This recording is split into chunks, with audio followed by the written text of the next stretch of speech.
Star వార్తలకి స్వాగతం. ముందుగా headlines. ఇంటింతై తొవ్వకొస్తున్న assembly, మమ్మల్ని పట్టించుకోమంటున్న మండలి, పామును వట్టి పైకొచ్చిన పోరడు, మెచ్చి కొలువిచ్చిన బిహెచ్ఎల్, పిల్లకు పుస్తగట్టిన ఆడవిల్ల, వరంగల్ జిల్లాలో ఓ ప్రేమ కథ,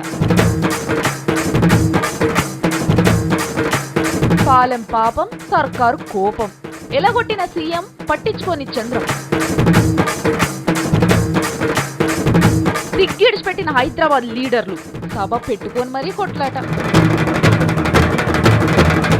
రోజు లెక్కనే ఇవాళ కూడా అసెంబ్లీ కాడ ఏమేమైందో, అసలు ఏమేమి అవుతుందో మా మల్లన్న లైన్ పంటి చెప్పుకుంటూ వస్తాడు.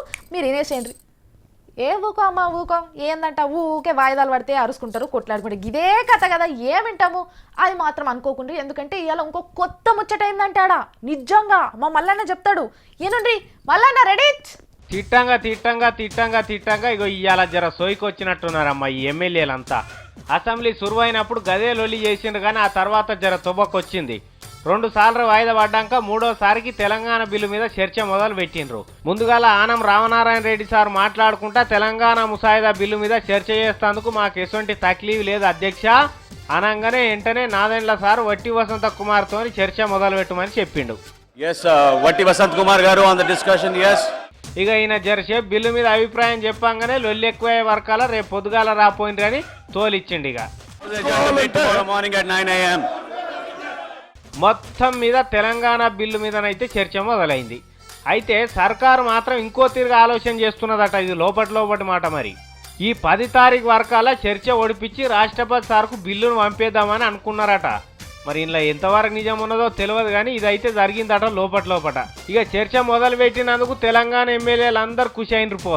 కాకపోతే బిల్లును వ్యతిరేకించిన అని చెప్పిన వట్టి మాటలు మాత్రం తప్పు వచ్చిండ్రు. ఇలా వట్టి వసంత కుమార్ కేంద్ర ప్రభుత్వం పంపించిన బిల్లుని వ్యతిరేకిస్తామని చెప్పేటువంటి నైతికత లేదు. ఇక అసెంబ్లీ ముచ్చట ఇట్లుంటే మండలి కథ మస్తు గమ్మతైంది. అసలు మండలి అంటే సభనేనా అని ఇప్పుడు సభ్యులకు డౌట్ వచ్చింది. సభనే అని చైర్మన్ సార్ అనగానే మరి సభ అయితే ఒక్క మంత్రి రాడు, మా ప్రశ్నలకు సమాధానం చెప్పడు, ఇంతకు మేము ప్రజాప్రతినిధులమేనా అని లేని డౌట్ క్రియేట్ చేసుకొని మొదలు పెట్టిండ్రు సభ. ఇంకా చెప్పాలంటే ఎమ్మెల్సీలు అంటే ఏదో పని పాడలేక ఇయ్యాలి కాబట్టి ఇచ్చిన పోస్టు అన్నట్టు చూస్తున్నారు అని ఏడుసుడు ఒక్కటే తక్కువ అనుకోరాదుండ్రి నన్నపనేని రాజక్క సొంటి వాళ్ళకు. ఈ సభను మేము గుర్తించట్లేదు, లేకపోతే ఈ శాసనం ఉందని మేము అనుకోవట్లేదు అని చెప్పమనండి. దాని గురించి ఏం చేస్తాం మేము చూసుకుంటాం. ఇక జరసేపు అందరు కలిసి బాధపడ్డారు. ఇట్లా చేస్తారు మమ్మల్ని తమాం లీడర్ల లెక్క కనబడతలేమా అనగానే ఇక బువ్వ తినేయాళ్ళు అయింది కాబట్టి రేపు పొద్దుగాల రాపోయిండ్రు అని చెప్పి వెళ్ళిపోయిండు చక్రపాణి సారు. ఇన్ని రోజుల సంధి సభలు నడుస్తుంటే ఇగో ఇవాళ జరంత తువ్వకొచ్చినాయి అన్నట్టు. ఇగో ఈడ ఇంకొక ముచ్చట కూడా చెప్పాలి. ఇప్పుడు అసెంబ్లీలో గాంధీ తాత బొమ్మ ఉన్నది కదా, దాని పక్క పోయింటే అంబేద్కర్ సార్ బొమ్మ కూడా పెడతారట. ఇక పెట్టేద్దామని స్పీకర్ సార్ కూడా నిర్ణయం చేసిండట. అప్పుడు జాగృతి కవితమ్మ కూడా అడగలేదా, గదే ఇక 10 రోజులలో పెట్టబోతున్నారట. పెట్టాలి పెద్ద మనిషి బొమ్మ.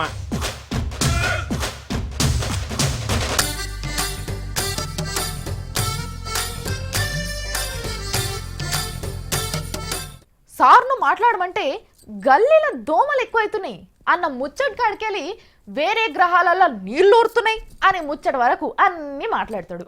మరి అక్కడికి వచ్చే ముచ్చట్లు మాత్రం గాలికి వదిలేసి అవతలలో నాడిపోసుకొని మాత్రం ఫస్ట్ ఉంటాడు. మరి గీ ముచ్చట చూసి సారు చెయ్యని పని ఏమాత్రం న్యాయం అవుతుందో మీరే చూడండి. ప్రపంచంలోనే పాలెం బస్సు కాలిపోయిన అసలు ముచ్చట ఇంకోటి గాలే. 45 మంది కాలి బూడిదైనరు. దీవుల నాడు ఆయన ముచ్చట ఇంకా నడుస్తూనే ఉన్నది పంచాది. మా వల్ల ఉసురు తీసిన వాళ్ళకి శిక్షలు వేయాలి, మాకు న్యాయం చేయాలని వాళ్ళ ఇంట్లో ఇంకా కొట్లాడుతూనే ఉన్నారు. రోజుకొక ఆందోళన చేస్తూనే ఉన్నారు. మినిస్టర్ క్వార్టర్స్ ముట్టడి, ట్రావెల్స్ ఆఫీసుల ముట్టడి, ఏదో ఒకటి మొత్తం మీదనైతే న్యాయం కోసం కొట్లాడుతూనే ఉన్నారు. మరి వీళ్ళకి ఏం కావాలి, పైసలు ఏమన్నా కావాలంటే భర్తను ఓడగొట్టుకున్న ఇగో ఈమె ఏమంటున్నదో ఈనుండ్రి. మేము చేస్తున్న ఈ పోరాటం ఏదో డబ్బుల కోసం చేస్తున్నారని కొన్ని ప్రచారాలు కానీ పుకార్లు కానీ పుట్టిస్తున్నారు. మేము డబ్బుల కోసం చేయాల్సిన అవసరం లేదు. మాకు కావాల్సింది ఇలాంటి జీవితం, ఇంత దుర్భరమైన జీవితం ఇంకొకరికి రాకూడదని. విన్నరా, వీళ్ళు చేసేది పైసల గురించి కాదట, న్యాయమే కావాలన్నట. దొంగలకు శిక్ష పడాలంటున్నారు. ఇక ఇలా పోరాటం చూసి లోక్ సత్తా పార్టీ వాళ్ళు వచ్చిండ్రు, సిపిఐ పార్టీ వాళ్ళు వచ్చిండ్రు, పబ్లిక్ అయితే ఫస్ట్ సందే ఇలా దిక్కు నిలబడ్డరు. మరి the great leader Nara Chandrababu Naidu గారు ఆయన పార్టీ ఇప్పటిదాకా ఇలా దిక్కు తొంగి చూసిన పాపాన పోలే. ఏమనంటే సర్కారు దద్దమ్మ బద్దమ్మ అనుకుంటా సొల్లు చెప్తుంటాడు పెద్ద సార్. కానీ పాలెం బస్సు బాధితులకు మాత్రం న్యాయం చేపియలేకపోయిన ప్రధాన ప్రతిపక్ష నేనే అని మాత్రం గుర్తుపట్టలేకపోతుండు. పేంకుమంటే అంతరిక్షం కాడికెళ్ళి అనంతలోకాల ముచ్చట కూడా ముంగటేసుకొని చెప్తాడు. కానీ కండ్ల ముంగట బూడిదైన వాళ్ళకి న్యాయం చేపించే సోయి మాత్రం ఉండదు. ప్రతిపక్ష నేతను నమ్ముకుంటే కాలిపోయిన బూడిది కూడా మిగలదని బాధితులు ముఖ్యమంత్రిని కలుస్తందుకు పోయినరు. చంద్రబాబు 1 నెంబర్ అయితే కిరణ్ బాబు 10 నెంబర్ ఆయే. ఇంట్లో కూడా రానియకుండా గేటు పెట్టేసుకున్నాడట. మొన్న మినిస్టర్ క్వార్టర్స్ పోతే సత్యబాబు సారన్న పిలిచి నాకు శాతనైన కాడికి దండలాడతా, మీరేం బాధపడకుండ్రి బిడ్డ, ఆయన నీళ్ళైతే తాగుండ్రని చెప్పి పంపిండట. ఇక సిగ్గు శరం లేకుండా ఇంకా ప్రజాసేవ చేస్తున్నామని చెప్పుక తిరుగుతున్నారు ఈ చంద్రబాబు నాయుడు, కిరణ్ కుమార్ రెడ్డి. ఈ లెక్కన చూస్తే లోక్సత్తా లోకనాథమే చాలా నయ్యం ఈ చంద్రబాబు కిరణ్ బాబు కంటే. అయినా పాలెం బాధితులు కూడా ఒకటి యాది పెట్టుకోవాలి, ఇటువంటి దుర్మార్గులు రాజ్యం వెళ్తుంటే మీకు న్యాయం ఏడికెళ్ళి అవుతుంది అని సలహా ఇస్తున్నారు ఇదివరకటికి వీళ్ళ బాధితులు.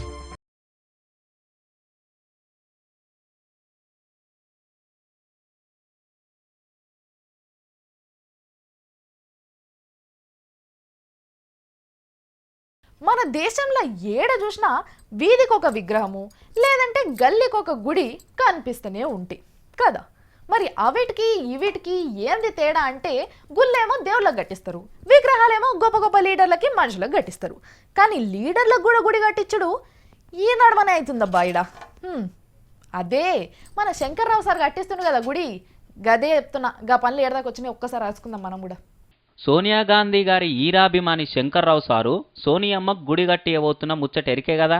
గా మొన్న భూమి పూజ కూడా చేసి కొబ్బరికాయలు గిట్ల కొట్టి మైకుల ముందలకు వచ్చి తెలంగాణ ఇచ్చిన దేవత కాబట్టి సోనియమ్మకు గుడి కట్టిస్తున్నా అని చెప్పిన ముచ్చట కూడా ఎరికే. ఇంతకు విగ్రహం ఎట్లున్నదో ఒక్కపారి చూడురే. చూసిర్రా, అచ్చం ఇగో గిట్లనే 9 అడుగుల విగ్రహాన్ని తయారు చేపించి నిలబెట్టబోతున్నాడట. కృష్ణా జిల్లా బొమ్మలూరులో ప్రత్యేకంగా తయారు చేపిస్తున్నాడు. మరి ఇదే నిలబెట్టబోతున్నారా అంటే కాదట, ఇది ఒట్టిగా ముందుగాల మట్టితోని మచ్చుకోటి అచ్చు పోసి చూసిరట. అబ్బా, అచ్చం అనుకున్న తీరుగానే వచ్చిందని ఖుషి అయ్యి ఇక నిలబెట్టే బొమ్మ కూడా గీ తీరుగానే తయారు చేయరని చెప్పిండట. సార్ ఇట్లా బొమ్మ నిలబెట్టబోతున్నా అని ఎరకగానే బయటి రాజ్యాల పంటి కూడా మస్తు మంది మేమిస్తాం పైసలు మేమిస్తామని ఫోన్లు చేసి మేలు పంపుతున్నారట. కానీ సార్ మాత్రం మీరెట్లిస్తారా పైసలు, నా జీతం పైసలతో నేను కట్టిస్తా, ఏదో మీరు అభిమానంతో ఇస్తా అనొచ్చు కానీ నేనైతే తీసుకోను అని గట్టిగానే చెప్పిండట. అన్ని శంకర్రావు సార్ అనుకున్న తీరుగానే అయితే బిరాన్నే సోనియా విగ్రహం నిలబెట్టి ఊదిబత్తీలు ముట్టించి ఊదుక తింటందుకు గరం గరం నైవేద్యాలతోని పూజలు చేస్తారట. లైన్లో నిలబడ్డోళ్ళకు కూడా ప్రసాదాలు తీర్థాలు వంచబోతారట. ఎంత మంచి మనసో సారుది. అట్లనే గుడి బయట కూడా ఒక భక్త శంకర్రావు బొమ్మ కూడా పెట్టిపిస్తే గుడి సంపూర్ణమవుతుంది అంటున్నారు సార్ మీ భక్తులు. ఇందిరాగాంధమ్మ తర్వాత అచ్చం అసంటి పోలికలతోనే ఉండే మనిషి ఎవరు అంటే మన ప్రియాంక గాంధమ్మనే. నాయనమ్మ జుట్లకెళ్ళి కొట్టినట్టే కొడుతుంది గిమెను చూస్తే తెలుసా. ఇప్పుడు చేయి గుర్తు పార్టీ వాళ్ళంతా గీ ముచ్చటి మీదనే పెద్ద పెద్ద చర్చలు పెట్టుకుంటుండంట. అగో, ఉన్నట్టుండి ప్రియాంక గాంధమ్మ ముచ్చట ఎందుకు వచ్చింది, ఇంత ఫేమస్ ఎందుకు అయింది అని అనుకుంటారు కదా. ఏహే, గిదొక కొత్త ముచ్చట, కానీ చూసి మీరు కూడా తెలుసుకోండి. చెయ్యి గుర్తు పార్టీలా ఇప్పుడు ముచ్చట మీద పెద్ద చర్చ సాగుతున్నది.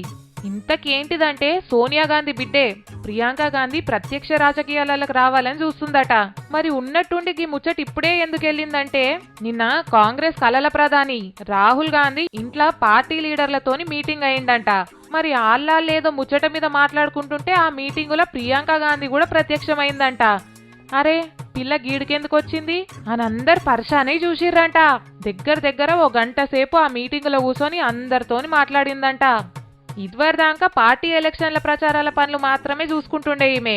ఇప్పుడు ఈ మీటింగులకు వచ్చి కూర్చునే వరకల్లా చక్కగా రాజకీయాలకు వస్తుందేమో అని పెద్ద చర్చనే నడుస్తుంది.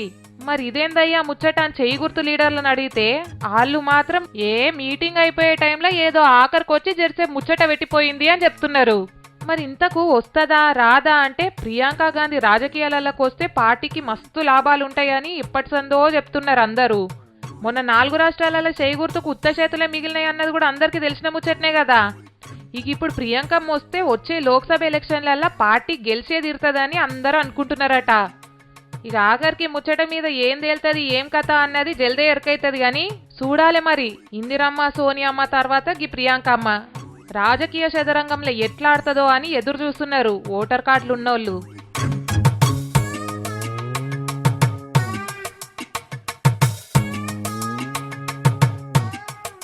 ధర్నాలు, రాస్తారోకోలు, దిష్టి బొమ్మలను తగలబెట్టుడు, నిరసనలు ఇలాంటివన్నీ అయినప్పుడు ఎంత జాగ్రత్తగా ఉండాలి మనము కదా. అసలు ఇననేనారు మీరు గిట్లా చేసినందుకే ఏమో అయ్యిందంటాడా బస్ భవన్ కాడ చూడుండ్రి. మేము ఇదివరకే ఒకసారి చెప్పినాం ఆందోళన చేసేటప్పుడు కూడా జర ఇసారతో చేయాలని. ఇవాళ ఏమైతుండే బస్ భవన్ కాడ ఆర్టీసీ కార్మికులు మాకు జీతాలు పెంచాలి, మమ్మల్ని కూడా రెగ్యులరైజ్ చేయాలని జంగులు వేపిండ్రు. బ్యానర్లు చేతుల పట్టుకున్నారు, యాజమాన్యం డౌన్ డౌన్ అని గట్టిగానే లొలిపెట్టిండ్రు. కానీ ఈ ముచ్చటతో నడిపిస్తే ఒడిచిపోతుండే. ఆడికి ఒక దిష్టి బొమ్మను సింగారిచ్చి పట్టుకొచ్చిర్రు అంతల్నే. ఇక దాన్ని గాలబెడేందుకు ప్రయత్నం చేయబోయి జర్ర ఏమైందో చూడుండ్రి.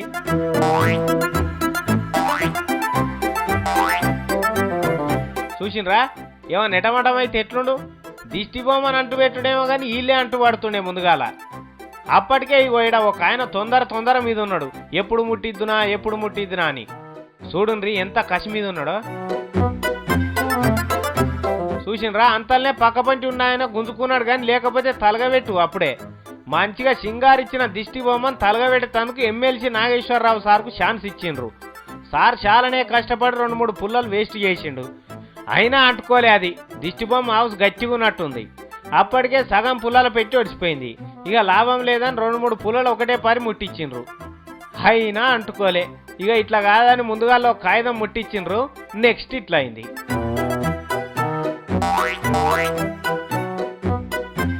అందుకే ఇసొంటివి చేసేటప్పుడు జరంత భద్రంగా ఉండాలి, లేకపోతే పెయ్యిలు అంటుకుంటాయి, పానాలు ఖరాబ్ అవుతాయి. సరేనా? జాగ్రత్త మరి.